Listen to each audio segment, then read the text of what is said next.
Barrett Cole had never lost to anyone. 20 years, from the dark streets of South Chicago to the top floor of the building that bore his name, he had never once bowed his head. Those who dared to challenge him, some lost everything, some disappeared without a trace, and the smart ones backed away before things went too far. Barrett Cole held it all in his hands, but that night, he stood outside his son's bedroom door, a 6-year-old boy, and he was completely powerless.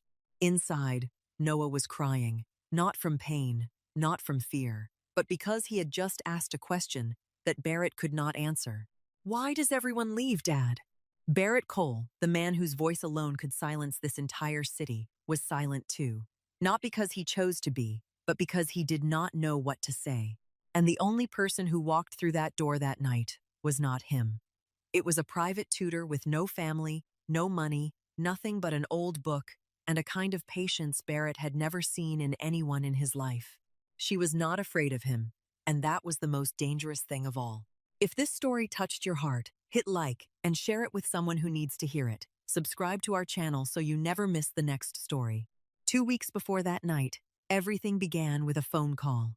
The 32nd floor of the Cole Enterprises building, a glass conference room overlooking the whole sweep of downtown Chicago. Barrett sat at the head of the table, his back against the chair, both hands resting on the dark wooden surface. 4 men sat across from him. None of them looked him straight in the eye. The meeting had gone on for nearly an hour, but in truth, Barrett had only needed 10 minutes. He knew what they were trying to hide. He always knew. Barrett opened a file, turned to the exact page he needed, and pushed it across the table. "Last month's figures don't match what you've presented today. I'm giving you one chance to explain." His voice was low, slow, not rising by even a single note. But the 4 men across from him all understood. It wasn't a question. It was the final warning. One of the 4 opened his mouth, about to say something, but Barrett had already lifted his hand. "Don't rush. Think carefully before you answer. I don't like hearing things twice." The conference room fell utterly silent. Barrett Cole didn't need to shout. He only needed to speak, and people listened. That was the kind of power he had built over 20 years. From the days when he had nothing in his hands except anger and a will that refused to bow. Now, this entire building carried his name. This entire neighborhood knew his name. And the 4 men sitting in front of him were sweating, even though the conference room's air conditioning was running at full blast. Just then, the phone in Barrett's suit pocket vibrated. He never answered calls during a meeting. That was a rule. But his eyes flicked down to the screen, and the name that appeared there made him pause. "Lincoln Elementary School," Barrett answered. The homeroom teacher's voice on the other end tried to stay calm, but it couldn't hide the exhaustion underneath. Noah had walked out of class in the middle of the school day. He refused to come back. This was the 3rd time this month. The school was requiring a parent to come immediately, or Noah would be suspended. Barrett listened, then ended the call. He looked at the 4 men across from him. His face didn't change. It was still cold, still composed, as though the phone call had been nothing more than a report about the weather. "You have 24 hours to correct those figures and send the accurate version to Ford. I have to go." He stood, buttoned his suit jacket, and walked out of the conference room. No one dared ask where he was going. No one ever asked. The elevator carried Barrett down to the basement level. Ford was already waiting beside the black car, holding the door open. Barrett got into the back seat. Ford drove out of the building and spoke without turning his head. "Boss, the 4th tutor sent her resignation text this morning." Barrett didn't react. Ford went on. Her exact words were, "I can't work with this child. I'm sorry." Ford glanced into the rearview mirror. Barrett was still looking straight ahead. "That makes 4 of them, boss. In 6 months. Barrett still said nothing. The car stopped in front of the gates of Lincoln Elementary School. Barrett stepped out, crossed the schoolyard, and entered the main building. The hallway was empty. Classes were still going on in the other rooms. And at the far end of the hall, on the pale blue plastic chair meant for waiting parents, Noah sat alone. His 2 legs swung back and forth, not touching the floor. His face was lowered. Both hands were shoved into the pockets of his jacket. The 6-year-old boy looked smaller than his actual age, sitting in the wide hallway, as if he were being swallowed by all the empty space around him. Barrett stopped a few steps away from his son. He looked at Noah. Noah didn't lift his head. Barrett opened his mouth, then hesitated. He didn't know whether he should ask, "Are you all right?" or say, "What happened?" In the end, he said only two words, "Get in." Noah slid down from the chair and followed his father toward the door, not saying a single word, not looking up. On the way home, Barrett sat in the back seat and Noah sat beside him. The distance between father and son on that car seat was less than the span of a hand, but the silence between them was wider than the whole city beyond the window glass. Barrett looked outside. Tall buildings slipped past, along with streets he knew down to every corner, territories he controlled by every square foot. He had built all of it with his own two hands, with his mind, with a will no one had ever managed to break. But his 6-year-old son was sitting less than a handspan away from him, face lowered, both legs still swinging, because they didn't reach the floor of the car. And Barrett Cole, the man all of Chicago knew to treat with caution, didn't know what to say to his own child.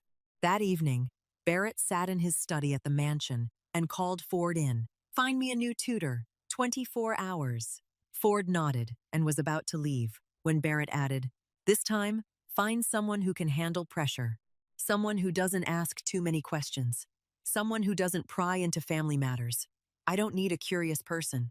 I need someone who works." Ford remembered it and asked nothing more. He knew his boss was at the very edge of his patience. 4 tutors in 6 months, each of them leaving for a different reason, though in truth, there was only one reason: Noah. Ford spent the entire night contacting education centers, private tutoring agencies, and a few connections he had in the field.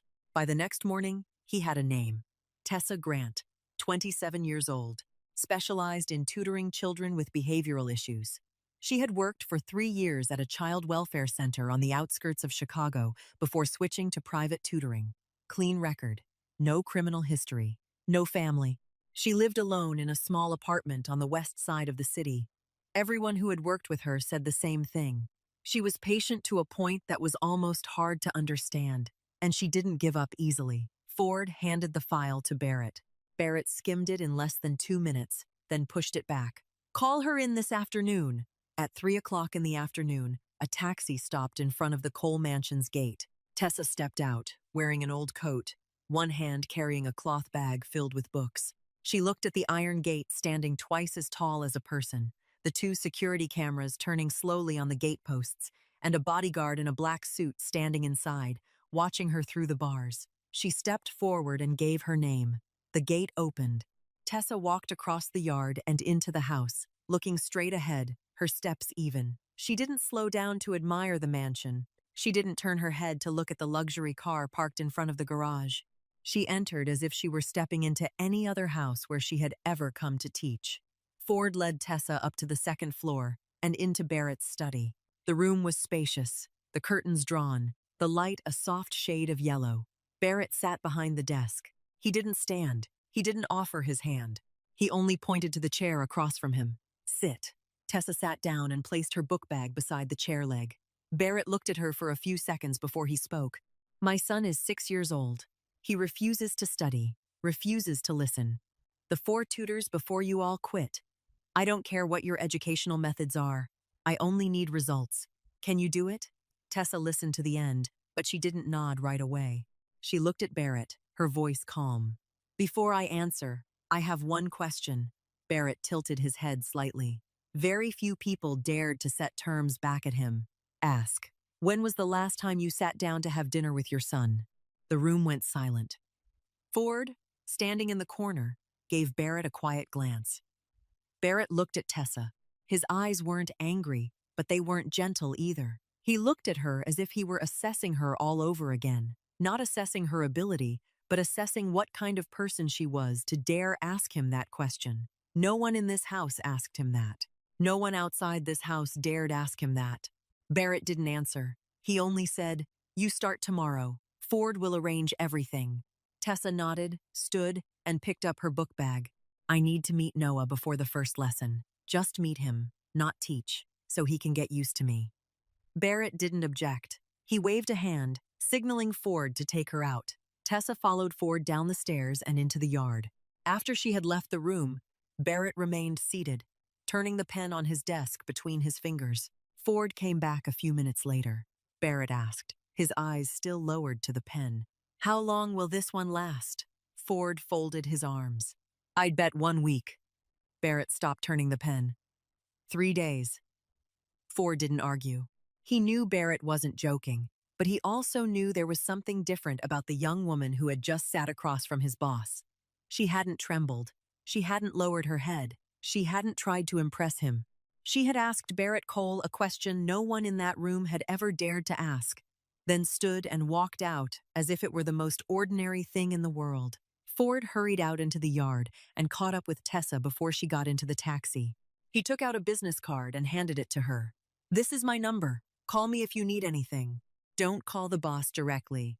On the first day, Tessa arrived at the Cole mansion at 9 o'clock in the morning. Ford led her up to the second floor and pointed to the door of Noah's room at the end of the hallway. The kid's in there. Good luck. Then Ford turned away, leaving Tessa alone. Tessa stepped up to Noah's door. She didn't knock. She didn't call his name. She didn't say, "I'm your new tutor." She simply sat down on the hallway floor, her back resting against the wall across from the door, and took an old book with a worn spine from her cloth bag. Then she began to read aloud. Once upon a time, there was a little bear who lived in the forest up north.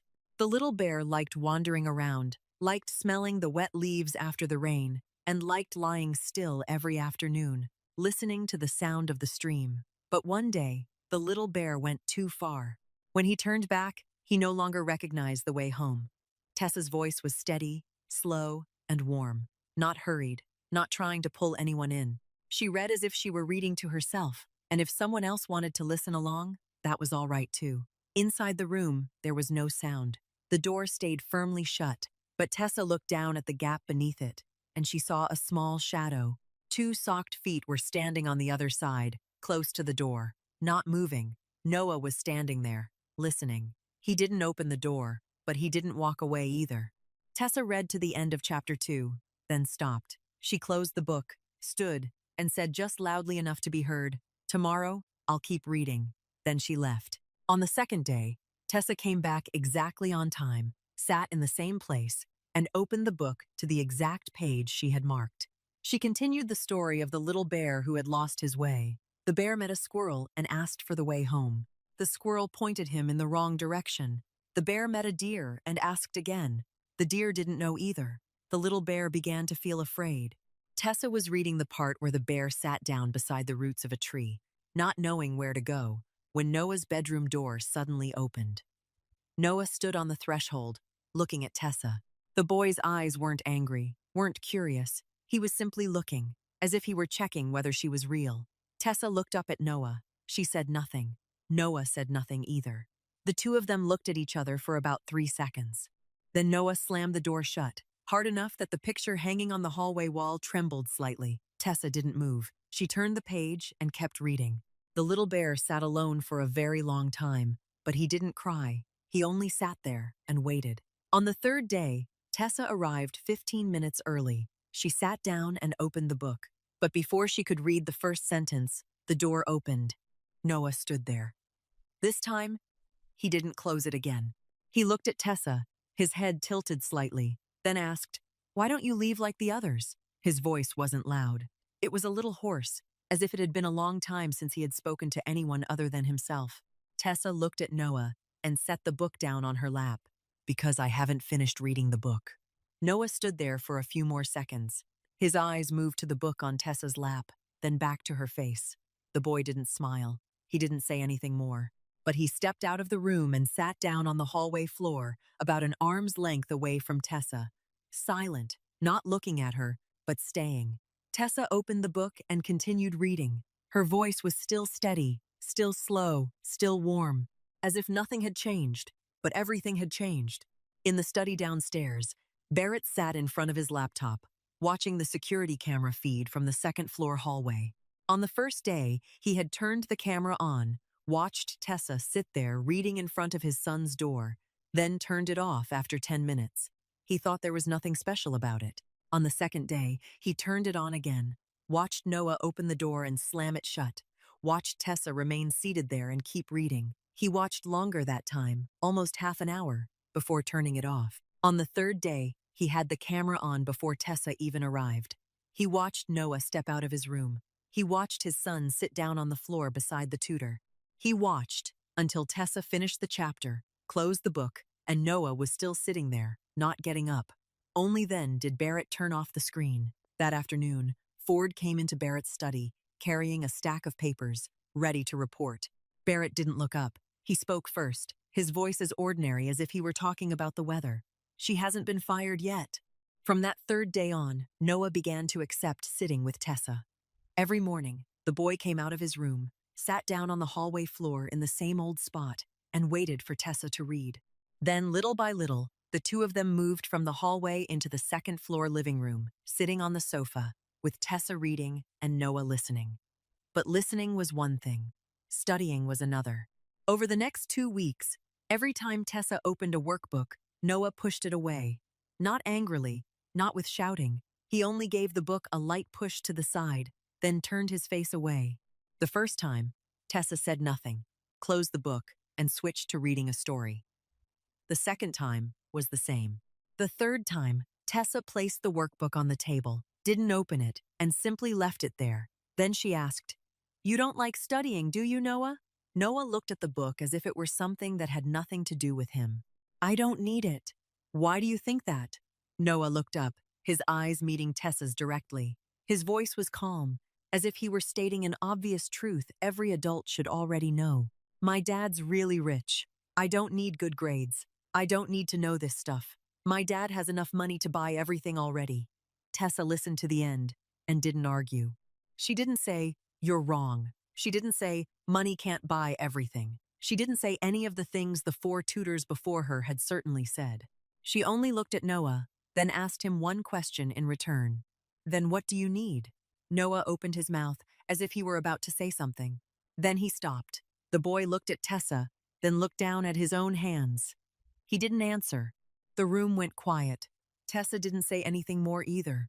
She didn't need Noah to answer right away. She only needed him to hear that question and leave it there, inside his head, until he found the answer for himself. In the days that followed, Tessa changed the way she taught. She didn't force Noah to open the book. She began teaching through other things. She wrote numbers on paper and turned them into a game. She told stories with math hidden inside them. She asked Noah how many people he wanted to share candy with, then let him figure it out on his own. Noah didn't know he was studying. He only thought he was playing, and he began giving the right answers more often. But when the school announced the following week that there would be a math test, everything changed. Tessa tried to help Noah review what he had learned. She took out paper, wrote problems similar to those that might appear on the test, and sat beside Noah, solving each one step by step with him. Noah tried. The boy held the pencil, wrote in messy lines, erased, and wrote again. But every time he finished a problem, he looked at Tessa with uncertain eyes. "Is it right?" Tessa nodded when it was right. When it was wrong, she only said, "Try again," without giving him the answer. Noah sighed, but he still tried again. The boy was trying. He just didn't believe he was good enough. The day of the test arrived. Noah sat in class, the test paper lying face down on his desk. The teacher told them to turn it over. Noah turned it over. His eyes ran across each question. The first one, he knew how to do. The second one, he wasn't sure.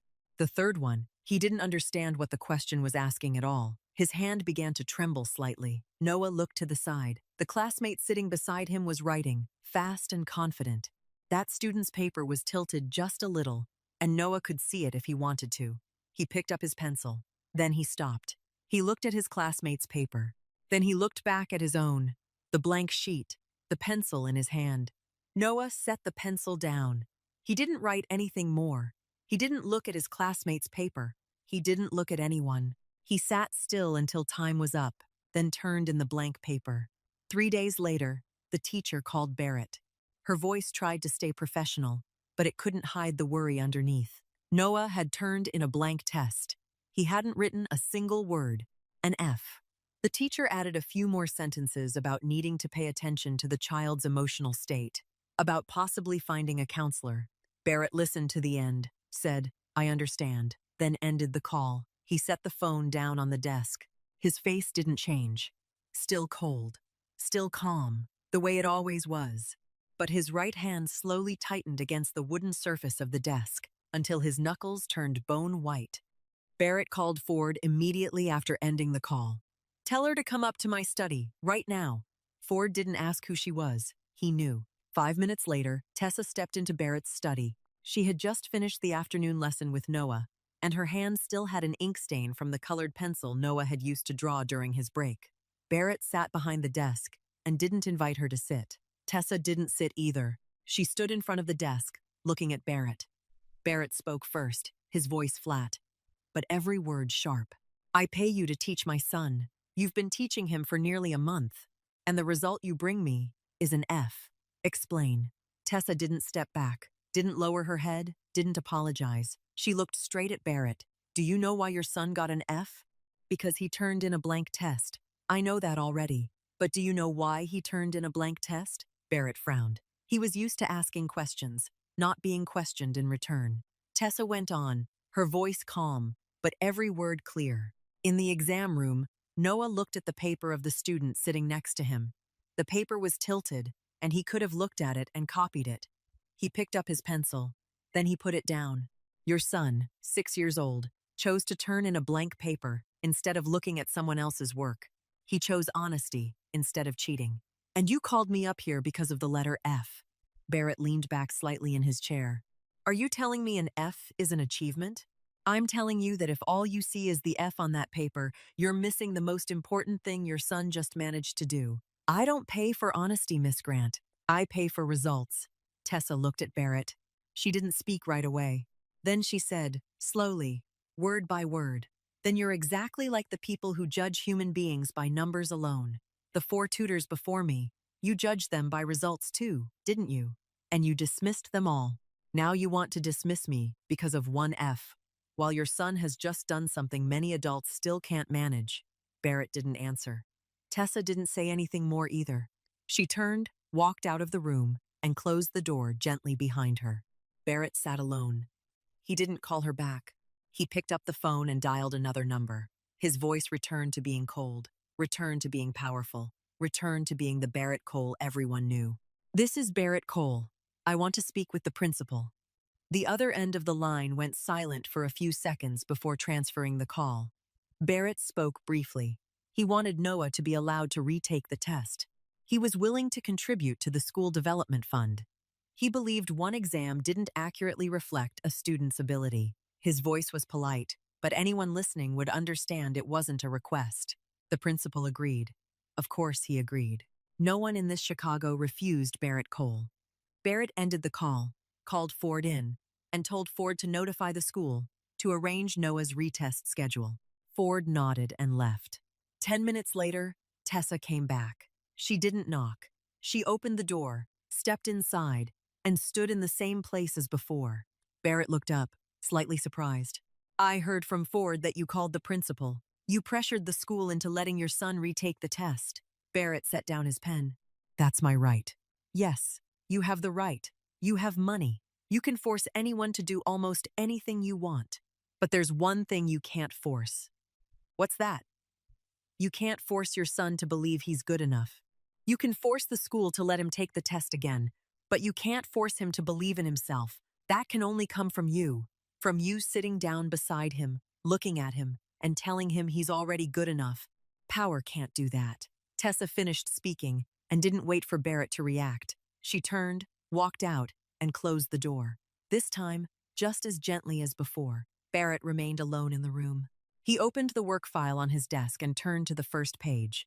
His eyes looked at the lines of text, but he wasn't reading. 10 minutes later, he was still on that same page.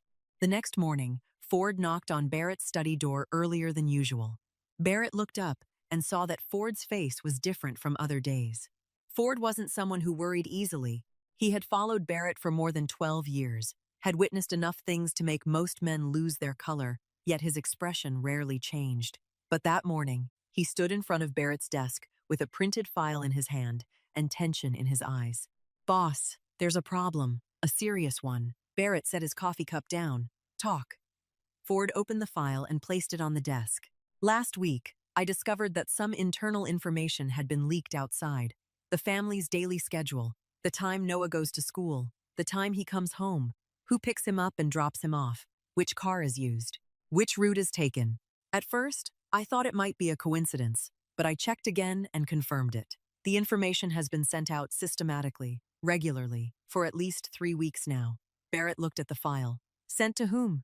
Mercer's group. Barrett said nothing. Mercer was an old rival, a man always waiting for a chance to pressure Barrett and seize the business routes on the north side of Chicago. He wasn't strong enough to confront Barrett directly, but he was cunning enough to play dirty. The source of the leak? Ford hesitated. This was the first time Barrett had ever seen Ford hesitate. I traced it back. Checked every lead. The driver, the gate guards, the kitchen staff. It wasn't any of them. Ford stopped, then continued, his voice lower. It was Mrs. Vivica. The room went silent. Barrett looked at Ford. His eyes weren't angry. Not yet. He was processing the information, the way he always did. Vivica, the Cole family's housekeeper for more than 10 years. She had been here since before Noah was born. She was the one who cleaned Barrett's wife's room when she was ill. She was the one who held Noah during his earliest days. She was the one who made Noah breakfast every day, who knew he liked fried eggs but didn't like the yolk runny. Barrett looked down at the file on the desk. Evidence? Ford turned to the last page. Screenshots of messages from Vivica's phone, sent to an unnamed number. The content was Noah's detailed schedule for the week, along with notes on who picked him up and dropped him off, what license plate the car had, and what time he got home. Barrett read every line, slowly. Then he stood. Call her to the living room. 10 minutes later, Vivica stepped into the living room. She was a woman in her 50s, small in build, her hands often clasped in front of her stomach whenever she spoke with Barrett, because she had always been a little afraid of him, even after being in this house for so long. Today, her hands were clasped too, but her fingers were trembling slightly. Barrett stood in the middle of the room. He didn't invite her to sit. He took out his phone, opened the screen, and placed it on the coffee table in front of Vivica. The messages were clearly displayed on the screen. Vivica looked down. Her face turned pale. Her hands loosened and fell to her sides. Mr. Cole, You sent these messages. Barrett didn't ask. He stated it. Vivica looked at Barrett, then looked down at the floor. Her knees gave way. She knelt on the living room floor, both hands braced against the ground, crying. My son, he was in debt, in terrible debt. They threatened him. I had no money. I didn't know what to do. Mercer's people came to me and said if I gave them information, they would clear my son's debt. I know I was wrong. I know. But my son, Mr. Cole, he's my son, Vivica cried. The kind of crying that came from someone who knew she had done wrong, but couldn't find any other way out. Barrett stood there, looking at her. He didn't shout. He didn't slam the table. He didn't threaten her. He only stood there, looking at the woman who had been in his home for more than 10 years, now kneeling on the floor. Then he spoke. His voice wasn't loud, but it was so cold that even Ford, standing in the corner of the room, held his breath. 10 years, Vivica. 10 years you've been in this house. You held my son from the day he was born. You stayed beside my wife in her final days. 10 years, Vivica sobbed, unable to lift her head. Barrett turned to Ford. Settle her son's debt, pay it off, then take her away. I don't want to see her in this house again. Ford nodded. He stepped over to Vivica and gently helped her to her feet. Just then, Noah walked past the living room door. The boy was holding the little bear book, intending to find Tessa so they could read together. He stopped at the doorway and looked in. Mrs. Vivica was crying. The boy didn't yet understand what was happening. Tessa came up behind Noah, gently placed a hand on his shoulder, and led him to another room. Noah turned his head to look back one more time, then followed Tessa. Ford took Vivica out through the back door. The mansion fell silent again. Barrett stood alone in the middle of the living room. His hands hung at his sides, then slowly tightened into fists. That evening, Noah ran down to the kitchen. The kitchen was empty. The boy ran to the laundry room. Empty. He ran out to the backyard and looked around. There was no one there. Noah went back inside, ran up to the second floor, and opened the door to Mrs. Vivica's room. The bed had been stripped clean. The wardrobe stood open, and there was nothing left inside. Even the slippers she usually wore around the house were no longer in their usual place. Noah stood in the middle of the empty room, both hands hanging at his sides. The boy went to find Tessa. She was sitting in the second-floor living room, arranging several teaching books. Noah stood in the doorway, looking at her. "Miss Tessa, what is it, Noah? Where's Mrs. Vivica?" Tessa looked at Noah. She saw that the boy's eyes weren't panicked, but they weren't normal either. They were the eyes of a child already used to people disappearing, waiting to see whether this answer would be the same as all the answers before. Tessa set the book down and sat at Noah's eye level. Mrs. Vivica had to leave to take care of some family matters. Noah looked at Tessa for a few more seconds. Then he turned away and didn't ask anything else. For the rest of that afternoon, Noah said nothing. He didn't read. He didn't draw. He didn't play. He sat on his bed, hugging a pillow to his chest, staring out the window. Tessa brought Noah's evening meal up to his room. The boy ate a few bites, then pushed the plate away. Tessa didn't force him. She sat in the chair beside the bed, opened the little bear book, and read softly. Noah didn't look over, but he didn't tell her to stop either. Evening came. Tessa helped Noah change into his pajamas, tucked the blanket around him, then sat down on the edge of the bed. "Sleep well, Noah. I'm going back to my room now." Tessa had just stood when Noah spoke. His voice was small, so very small, as if he were afraid that saying the question too loudly would make it more real. "Miss Tessa, what is it? Why does everyone leave?" Tessa stopped. Mom left. Mrs. Vivica left. Noah looked up, his eyes wet, though he didn't cry out loud. "You're going to leave too, aren't you?" Tessa looked at Noah. She didn't say, "I'll never go anywhere." She didn't say, "I promise I'll stay here forever." She knew those promises sounded beautiful, but they were meaningless to a child who had been disappointed too many times. His mother hadn't promised to leave, but she had left. Mrs. Vivica had been here for 10 years, but she had left too. Promises couldn't make people stay. Tessa sat back down on the edge of the bed. She said, her voice gentle but clear, "I'm here tonight. I'll be here tomorrow too, one day at a time. Is that all right?" Noah looked at Tessa. The boy didn't nod right away. He looked at her as if he were weighing whether he should believe her. Then he nodded, slowly. His small hand reached out and took Tessa's hand, held it tight. Tessa didn't pull away. She sat there, holding Noah's hand, until the boy's breathing grew even and his eyes closed completely. Noah fell asleep. His hand still held Tessa's. Tessa was about to ease her hand free so she could return to her room, but when she moved, Noah tightened his grip, even in his sleep. Tessa looked at the small hand clutching hers. She didn't pull away anymore. She leaned back against the chair beside the bed and closed her eyes. The next morning, Barrett woke early. He went downstairs to the kitchen to make coffee, then came back up to the second floor. He meant to go into his study, but he passed Noah's room. The door was slightly open. Barrett stopped. Inside, Tessa had fallen asleep in the chair beside Noah's bed, her head tilted to one side, her right hand hanging loosely. Her left hand was still in Noah's hand. The boy lay turned toward Tessa, his face peaceful. Barrett stood in the doorway. He looked at the two of them in the room for a very long time. He didn't step inside. He didn't speak. Then he turned and walked away. 3 days after the matter with Vivica, everything in the Cole mansion gradually began to settle again. Noah was still sad, but he started agreeing to read with Tessa in the afternoons. He didn't ask about Mrs. Vivica anymore. Tessa didn't mention her either. The two of them sat side by side on the sofa in the second-floor living room, Tessa reading, Noah listening, and from time to time, the boy would point at a picture in the book and ask a few short questions. The book about the little bear lost in the forest was almost finished. Noah wanted to know the ending. That afternoon, Tessa told Ford she wanted to go to the bookstore to buy a few more books for Noah. Ford offered to drive her. Tessa shook her head. "I can walk. The bookstore is only a few streets away." Ford looked at her, wanting to say something more, but he stopped himself. Tessa was used to going places on her own. She had lived alone since she was young, had taken care of everything herself since she was young. Relying on someone else to drive her around was something she wasn't used to, and something she didn't like. She slung her cloth bag over her shoulder and walked out through the gate. The bookstore was 4 streets away from the Cole mansion. Tessa spent about 20 minutes inside, choosing 3 new children's storybooks and a math workbook with illustrations that she thought Noah would like.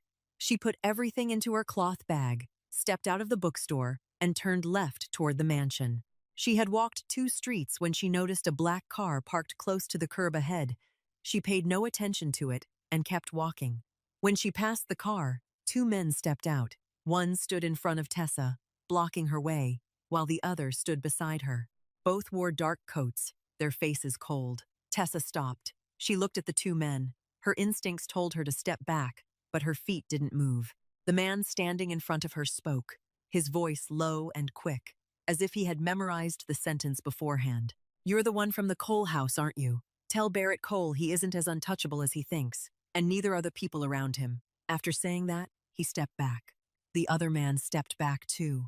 They both got into the car, shut the doors, and the car rolled away. Fast, clean, no beating, no grabbing, just one message, and then they vanished.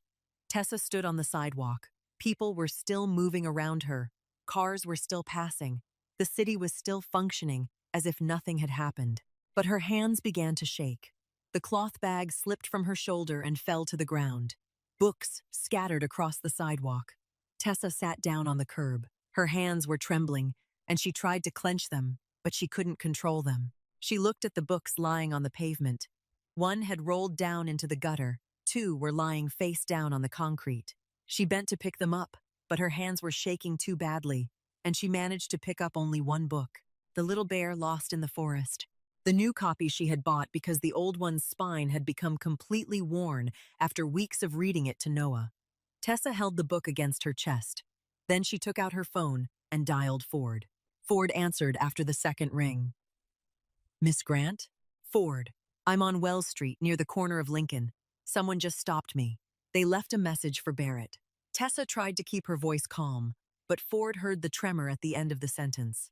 "Stay there. Don't go anywhere. I'm coming right now." Ford ended the call and went straight to Barrett. 15 minutes later, Barrett's black car stopped at the corner of Lincoln. Barrett got out first, with Ford following behind. Barrett saw Tessa sitting on the curb, her back against a lamppost, both legs drawn in. Her hands were holding a book against her chest. Her face was calm, but her hands were still shaking. Barrett walked over. He didn't ask, "Are you all right?" He looked at Tessa, then at the book she was holding, a children's storybook, the one his son loved most. She had just been stopped in the street, just been threatened, her books scattered all over the sidewalk, and the only thing she had picked back up was Noah's book. Barrett took off his coat and draped it over Tessa's shoulders. His hand touched her shoulder as he pulled the coat up. It was the first time he had touched her. Both of them realized it, but neither of them said anything about it. "From now on, you're not going anywhere alone." Tessa looked up at Barrett. Her eyes weren't crying. Her voice still trembled slightly, but it was clear. "I'm not afraid for myself. I'm afraid they'll touch Noah." Barrett looked at her, his jaw tightened. He said nothing more. He held out his hand to Tessa and helped her stand. Tessa took his hand, rose to her feet, and still held the book with her other hand. On the ride home, Barrett sat in the back seat. Tessa sat beside him, his coat still over her shoulders. No one spoke. Barrett took out his phone and called Ford, who was driving up front. "Meeting! Tonight! Everyone!" That night, at 10 o'clock, Noah was asleep. Tessa sat in his room, still holding the book about the little bear, her eyes turned toward the window. In the basement of the mansion, in a room Noah didn't know existed, Barrett sat at the head of a long table. Around him were 6 people. No one wore a suit. No one held a file. This wasn't a business meeting on the 32nd floor of Cole Enterprises. This was a different kind of meeting, the kind of meeting with no minutes, no recordings, and no one outside that room allowed to know it had taken place. Barrett didn't speak right away. He sat in silence, both hands laced together on the table, looking at each person in turn. Everyone waited. They knew that when Barrett was silent before speaking, whatever he was about to say wouldn't be gentle. "This afternoon, Mercer's men stopped my son's tutor on the street, in broad daylight, 4 streets from my house." Barrett spoke slowly, his voice low. No one in the room moved. "Before that, Mercer bought off the housekeeper in my home to get information about my son's schedule. He knew what time Noah went to school. He knew who picked him up and dropped him off. He knew which car took which route." Barrett stopped. "He's testing how much I'll tolerate." Ford stood in the corner of the room, his arms folded. Barrett turned to him. "Ford, I want to know everything about Mercer, every business line he has in Chicago, every partner, every supply source, every income channel, all of it. Ford nodded. Then cut them all off. The room went silent. A man sitting near the far end of the table spoke. What does cut them all off mean, boss? Barrett looked at him. It means starting tomorrow. Mercer can't buy goods in Chicago. He can't sell goods in Chicago. No partner in Chicago will dare shake his hand. Every business door he has in this city closes. All of them. At the same time. No need to strike directly? No. I don't need to touch him. I only need to make sure he has nothing left to stand on. Ford asked, his voice calm as always, though his eyes were grave. How far do you want this handled, boss? Barrett looked at Ford. Far enough for them to understand that touching someone in my house is the last mistake they're allowed to make. Ford nodded again. No further questions were needed. The meeting ended in less than 20 minutes. Barrett wasn't a man who liked long meetings. He spoke, other people acted. That was how everything worked in his world. In the days that followed, everything unfolded exactly as Barrett had ordered. Mercer's business partners in Chicago cut contact one after another. His supply lines were blocked. Major clients pulled away. Mercer's cash flow in the city began to dry up, quickly and irreversibly. Barrett didn't need to meet Mercer. He didn't need to make a phone call. He only needed to sit on the highest floor of the building that bore his name and let his system crush his enemy from the inside. That was Barrett Cole's real power. He didn't need force. He only needed everyone to know that standing on the same side as his enemy was a decision that would come at a steep price. And in Chicago, no one wanted to pay that price. But Barrett knew Mercer wasn't the kind of man who would sit still and wait to die. He had lost money, lost partners, lost business routes. A man backed into a corner would do reckless things, and Mercer was that kind of man. 1 week after the meeting in the basement, Ford walked into Barrett's study. He didn't knock, which meant it was urgent. Boss. Barrett looked up. Mercer is preparing to hit back. Barrett looked at Ford and waited. But not on the street. This time, he's playing a different way. Ford placed a file on Barrett's desk. He's using the law. Barrett opened the file Ford had just placed on the desk. Inside was a copy of a report sent to a federal agency, along with a financial dossier nearly 50 pages thick, all of it bearing the name Cole Enterprises. The report accused Barrett Cole of carrying out a series of illegal financial transactions through the company, using hidden accounts to move money through multiple layers of intermediaries. Barrett skimmed through it. He recognized it at once. The numbers in this file weren't entirely fabricated. The family expenses, the internal account codes, the monthly transfers for mansion maintenance, employee salaries, Noah's school tuition. All of it was accurate down to the last cent. It was data only someone inside the house would know. Data Vivica had managed for 10 years. Mercer had taken those real numbers, twisted them, attached them to transactions that didn't exist, and created a false file that looked painfully convincing. Fake, yet almost real, because its foundation was real. Barrett closed the file. When? Tomorrow morning, possibly earlier. Barrett nodded. He didn't panic. He had been in worse situations than this, but he knew that this time, Mercer wasn't playing on Barrett's field. He had dragged the game onto another field, one where money and power couldn't solve everything in a matter of hours. Barrett needed time. And time was exactly what Mercer was trying to take from him. The next morning, exactly as Ford had predicted, at 8 o'clock, 3 police cars stopped in front of the Cole Enterprises building. A search warrant was presented. Company employees stood watching as the police entered the top floor, sealed Barrett's office, and seized computers and documents. The company accounts were temporarily frozen pending investigation. At 10 o'clock, Barrett was asked to come to the police station for questioning. He went with Ford, without a lawyer, because the lawyer hadn't arrived in time. Barrett walked into the Chicago police station as if he were walking into any other building. Back straight, face expressionless. He sat in the interrogation room, across from 2 investigators. The room was small, the lights harsh white, the table metal, the chairs hard. Barrett had sat at desks worth hundreds of thousands of dollars, had looked down over the entire city from the highest floor. Now he sat on an iron chair, in a windowless room, facing 2 people he couldn't control. The investigators asked questions. Barrett answered briefly, politely, without one unnecessary word. He knew the file was fake. He knew his lawyer would be able to prove it, but he also knew that proof took time, at least 48 hours. And for those 48 hours, he was being held here. The lawyer arrived in the afternoon and met with Barrett for 15 minutes. Barrett spoke briefly, directing the lawyer toward the areas that needed focus. The lawyer nodded, stepped out, and began working. Barrett was allowed to make a phone call. His first call was to Ford. "The lawyer is handling it. Stay close to it. Keep everything stable. Don't let anyone in the company panic," Ford confirmed. Barrett ended the call. Then he asked to make one more. The investigator looked at him, then nodded permission. Barrett dialed. Not the number of one of his men, not a partner's number, not the number of anyone in his empire. On the other end, Tessa picked up. "Mr. Cole? Miss Grant?" Barrett paused for a second. Then he spoke, his voice completely different from the call he had just made to Ford. Not a voice giving orders. Not the voice of Barrett Cole that all of Chicago knew. His voice was lower, slower, and there was something in it Tessa had never heard from him before. "I can't come home tonight. Tell Noah I'm away on business. I'll be home tomorrow morning. Don't let him worry." Tessa listened. She didn't ask where he was. She didn't ask what had happened. She heard Barrett's voice, and she understood. This wasn't the voice of a boss assigning work to an employee.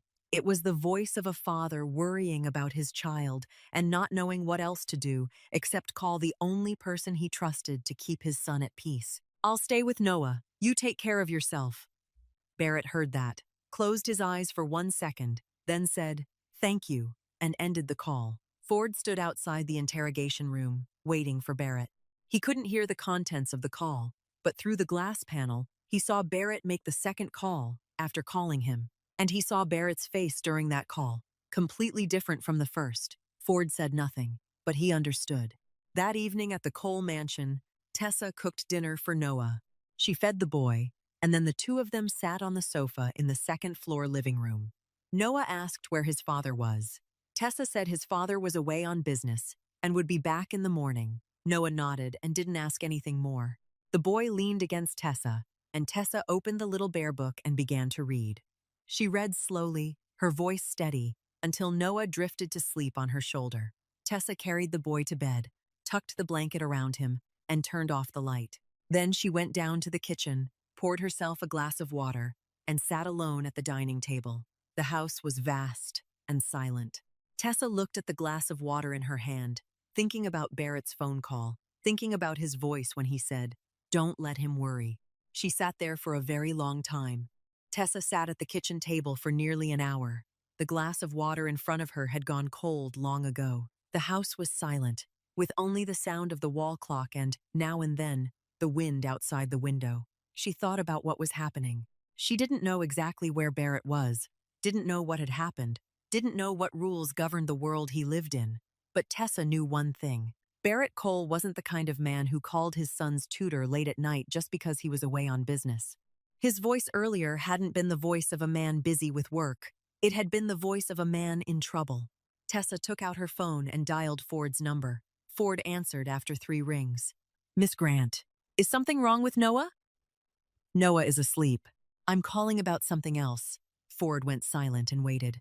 "Ford, I don't know how Barrett's world works. I don't ask, and I don't need to know. But Mr. Cole called me tonight, and I know he's in trouble."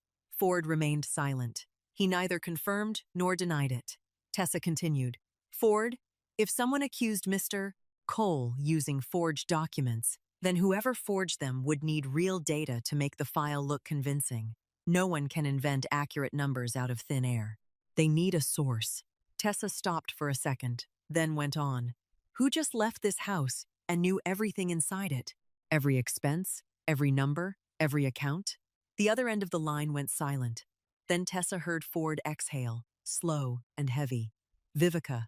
She had been in this house for 10 years. She managed the family expenses, paid the bills, transferred salaries to the staff, paid Noah's tuition, and arranged the mansion's maintenance payments. She knew the account codes. She knew every number.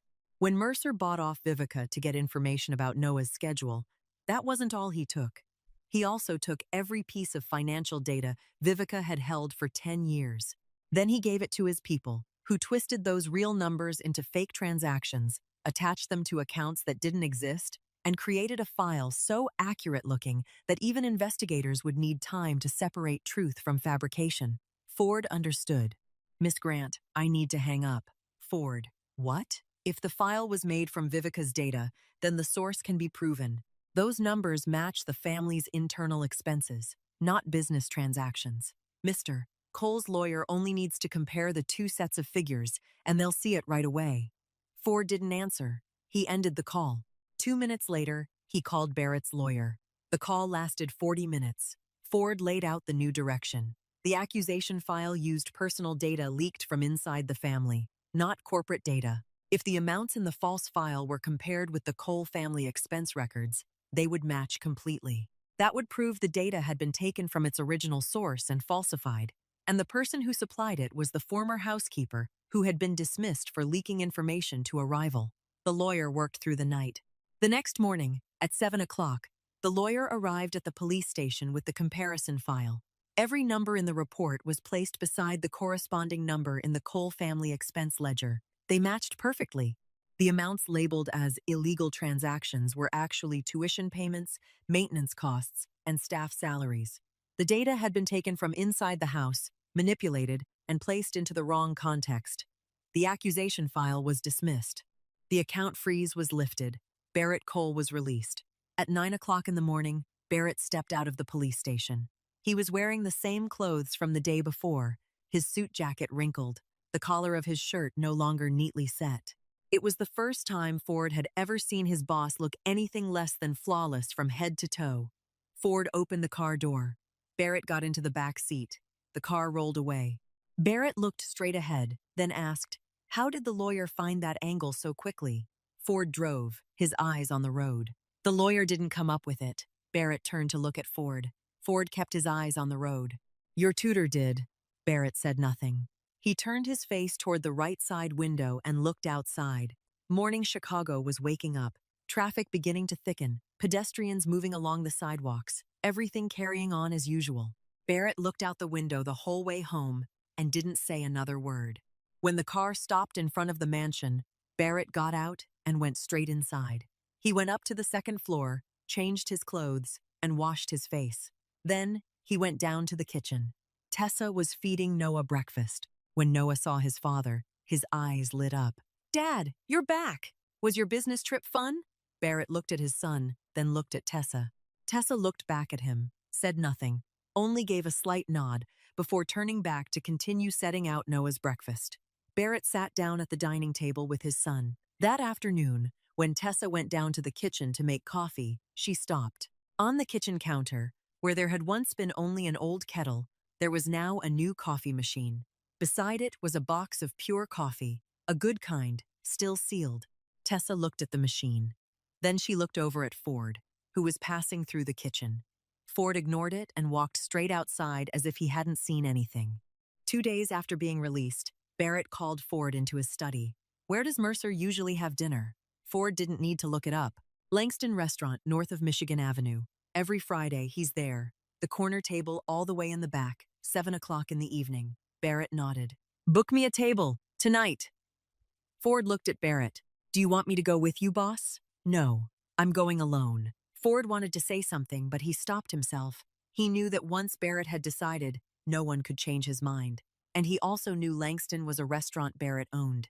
Mercer ate dinner at Barrett's restaurant every week without having any idea who stood behind it.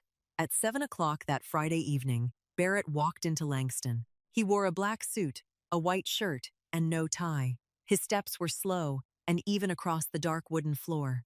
The restaurant manager saw Barrett, nodded in greeting, and asked nothing. The servers cleared the way. Barrett walked straight inside. In the farthest corner of the restaurant, Mercer was sitting. 4 of his men sat at the next table, their eyes sweeping around out of habit. Mercer looked relaxed, one hand holding a glass of wine. His mouth curved as he laughed and said something to the person across from him. He had just gone through a difficult week because Barrett had strangled his business, but he had also launched a counterattack that had left Barrett held overnight at the police station. In his mind, the two sides were even. Maybe he was even winning because he believed Barrett was weakening. Barrett walked up to Mercer's table.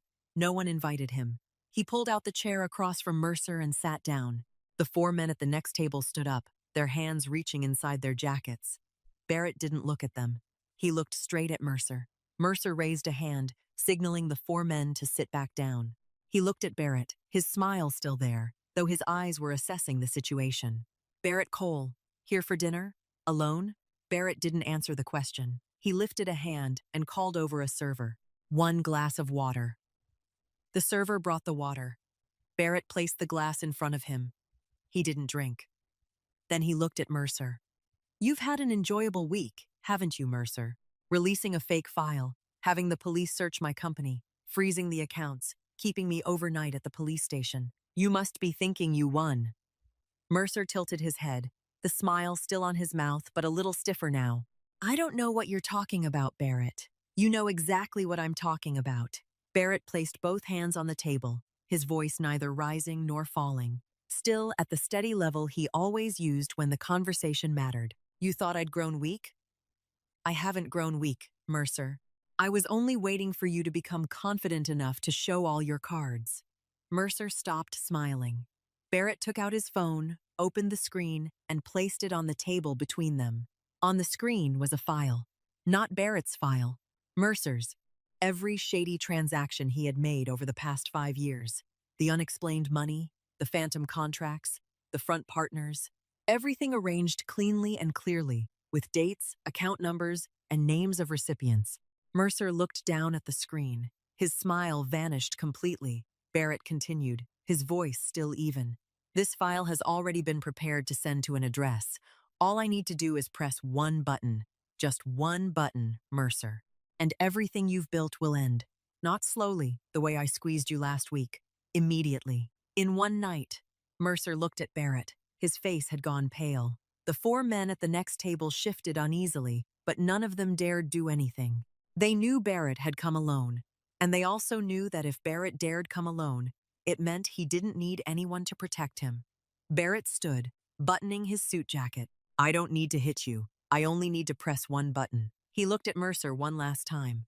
Never mention my son again. And the woman your men stopped on the street the other day, touch her one more time, and I won't need a phone. I'll come see you directly. Mercer looked at Barrett, trying to hold on to his calm, but his voice trembled slightly when he spoke. The tutor? Or your woman? Barrett looked at Mercer. He didn't answer. He turned around and walked away. He passed Mercer's four men without even glancing at them. He crossed the restaurant floor, past the front desk, and walked out the door. The glass of water on the table was still full, untouched. Ford was waiting outside, leaning against the car with his arms folded. Barrett stepped out and loosened the button of his suit jacket. Ford opened the car door. Is it done, boss? Barrett got into the car and leaned back against the seat. It's done. The car stopped in front of the Cole mansion at 8 o'clock that evening. Barrett stepped out, passed through the gate, crossed the yard, and climbed the steps to the front entrance. He had just placed his hand on the doorknob when the door flew open from inside. Noah stood there, his eyes lighting up, barefoot, wearing the dinosaur pajamas he loved most. Dad's home!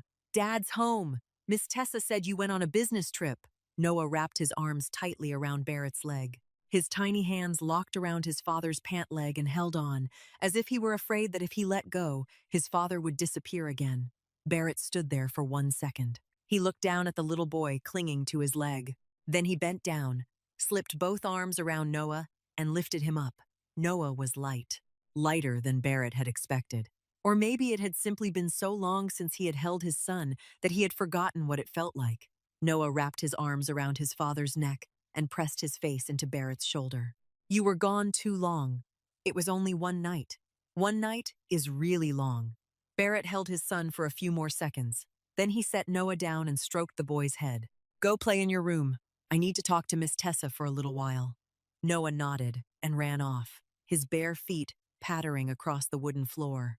Barrett straightened and looked deeper into the house. Tessa was standing in the kitchen doorway, her back resting against the frame.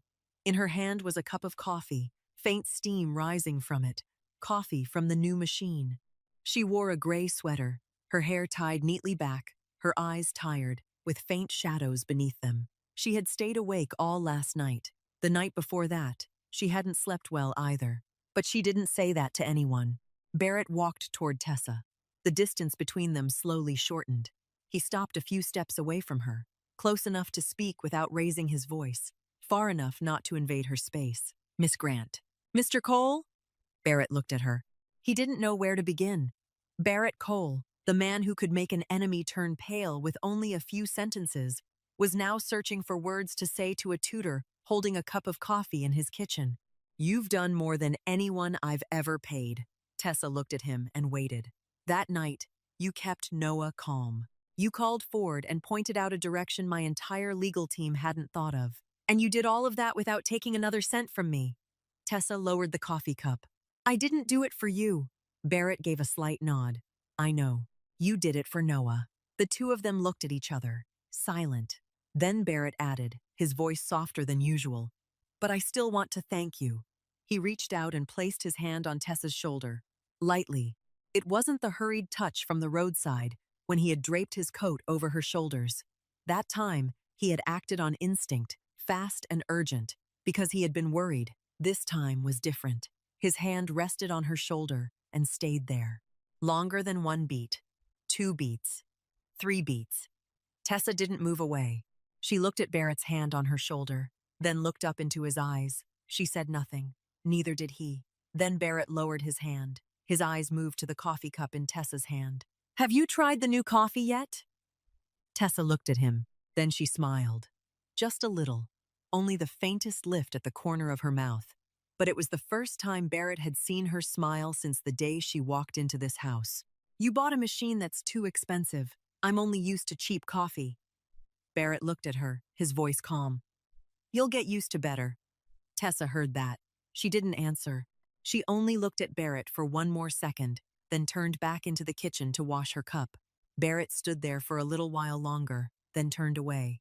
He went up to the 2nd floor and entered Noah's room. His son was sitting on the floor, stacking wooden blocks into a tower. Dad, look what I'm building. Barrett sat down beside Noah and looked at the tower. It's good.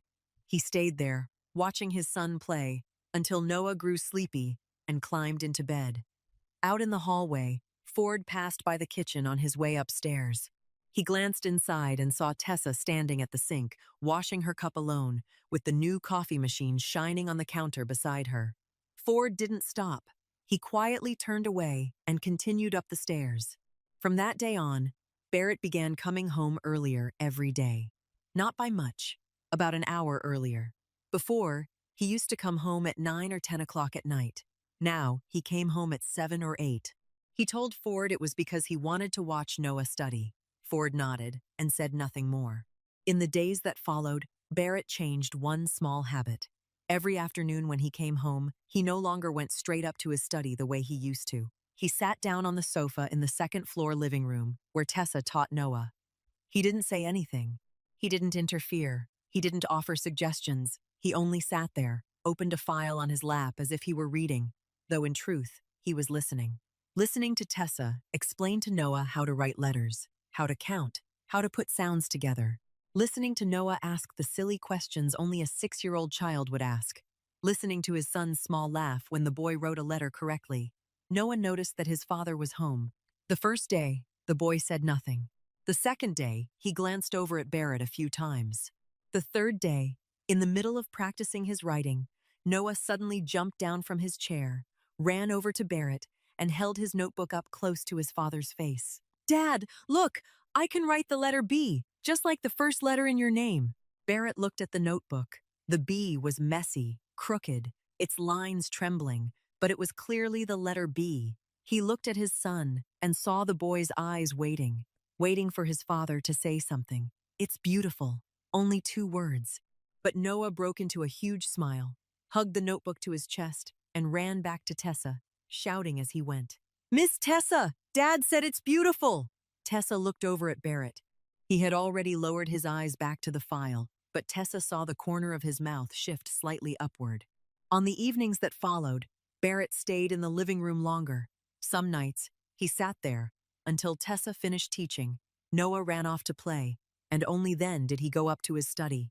Some nights, he stayed until Noah grew tired, climbed onto the sofa beside him, leaned against Barrett's arm, and began to drift off.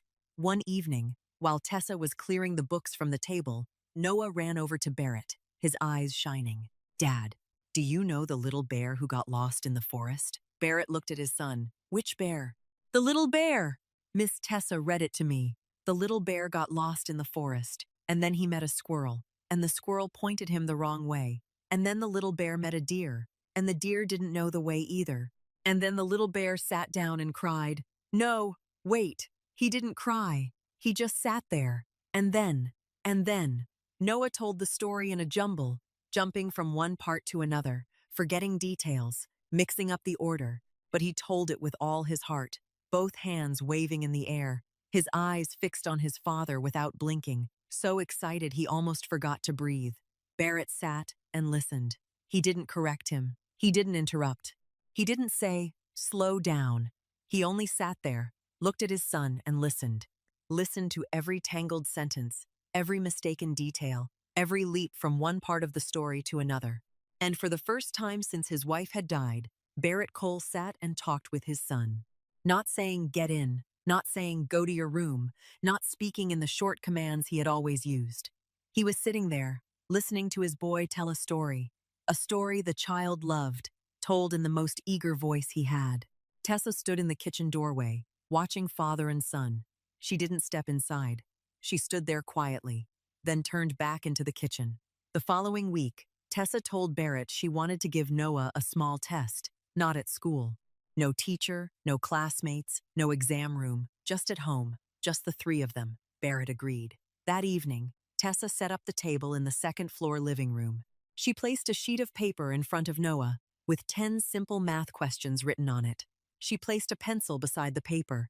Barrett sat beside Noah, close, very close, his shoulder almost touching the boy's. Noah looked at the paper. Then he looked at his father. Then he looked back at the paper. He picked up the pencil, bit his lip, and began to write. Slowly, one number at a time, one calculation at a time. When he finished the first question, the boy looked over at Barrett. Barrett gave a slight nod. Noah continued with the second question. On the third question, the boy got stuck, sitting there thinking, tapping the pencil against the table. Barrett wanted to say something, but he held himself back. Tessa looked at him and shook her head lightly. Barrett understood. He sat still. Noah thought a little longer, then wrote. Whether it was right or wrong didn't matter. The boy wrote it himself. 10 minutes, 20 minutes. Noah set the pencil down. He looked up at his father, his eyes sparkling. Dad, I did all of it. I did it by myself. I didn't look at anyone. Barrett looked at his son, looked at the eyes waiting for him, looked at the pencil worn dull from writing, looked at the sheet of paper filled with crooked numbers. He bent down, wrapped both arms around Noah, and pulled his son into his chest. He said nothing. He only held him. Noah fell asleep at 8 o'clock that evening. Barrett tucked the blanket around his son, stood there looking at the boy for a little while longer, then stepped out of the room. He walked down the stairs and saw Tessa sitting on the step between the first and second floors, her back resting against the wall, her hand holding the little bear book whose spine was almost torn. She wasn't reading. She was only holding the book, looking down at the steps below. Barrett stopped. Then he sat down beside Tessa. The stair was narrow, and their shoulders were almost touching. Both of them sat in silence for a while. Neither spoke first. The sound of the clock in the first-floor living room echoed upward, steady and even. Barrett was the first to speak. I used to think giving Noah everything was what being a father meant. A big house, protection 24 hours a day, money, the best school in Chicago. I thought if he had all of that, he would be fine. He wouldn't need anything more. Barrett stopped. He looked down at his own hands. Then you came here, with nothing, an old book, a cloth bag, and you gave him something I didn't know how to give. The 4 tutors before you, I paid each of them 3 times the normal salary. None of them could stay for 2 months. You stayed. Not because of money. Tessa listened, looking straight ahead. Then she spoke, her voice soft. You're learning. Every evening, you sit in the living room and listen to your son tell stories. You sit beside him while he does his little test. You lift him up when he runs to the door to welcome you home. You didn't do those things before. Tessa turned to look at Barrett. You're learning how to be a father, and you're learning faster than you think. That's enough." Barrett looked at Tessa. He wanted to say something, but it took him a few seconds to find the words. He wasn't used to talking about things like this. He was used to giving orders, used to negotiating, used to saying short, clean sentences that made other people obey.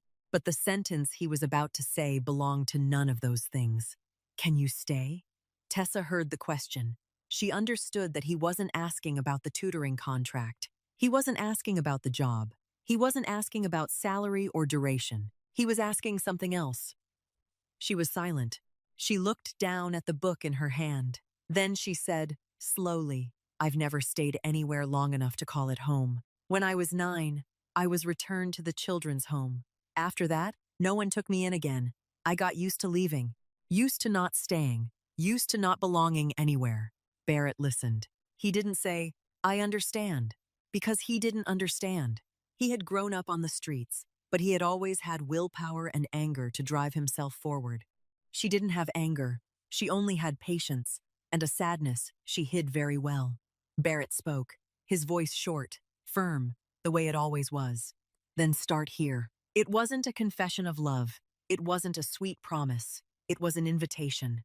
A place to sit, a roof, a place to stay. Tessa looked at Barrett. She didn't answer with words. She only nodded, gently, then turned back to look down at the steps. The two of them sat there a little longer, saying nothing more, until Tessa stood, wished Barrett good night, and went into her room. The next morning, Noah woke up and ran down to the kitchen. The boy stopped in the kitchen doorway, his eyes widening.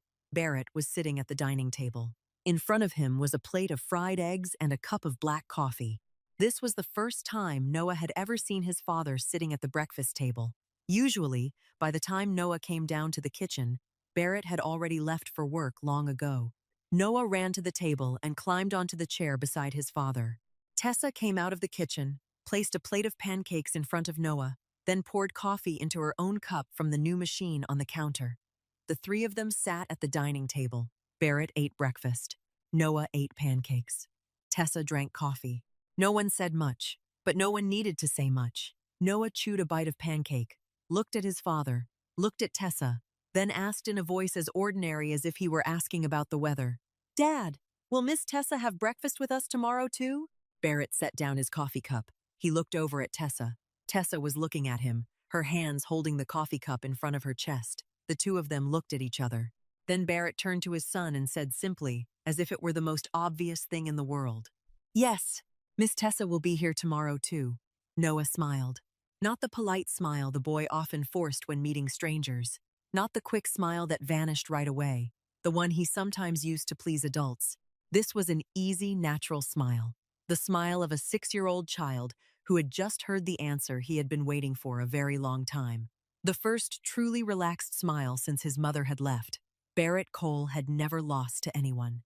For 20 years, he had built an empire from nothing, with willpower, with intelligence, with a kind of power no one dared challenge. He won every battle he entered. But tonight, sitting at the breakfast table with his son and a tutor who had nothing but an old book, he had just learned that there were some battles that didn't need to be won. You only needed to stay. Power could protect people from enemies, but it could never protect them from loneliness. Barrett had the whole world in his hands, but had almost lost his only son, not because someone had taken the boy away, but because he didn't know how to be beside him. Tessa came into this house empty-handed, with no family, no money, but she carried something Barrett's entire empire couldn't buy, the patience and presence of a sincere heart. And Noah, that small 6-year-old boy, was the one who taught both adults the simplest and deepest lesson of all, that courage doesn't mean you aren't afraid of losing someone. It means you're afraid of losing them, and still open your heart one more time. If this story touched your heart, please like it and share it with the people you love, the people who may need to hear this story. How did today's story make you feel? Please leave a comment below. We'd truly love to hear the feelings from deep within your heart. Don't forget to subscribe to our channel so you won't miss the new stories we share every day. Wishing everyone watching this video good health, a joyful life, and peace in every single day. Goodbye, and see you again in the next video.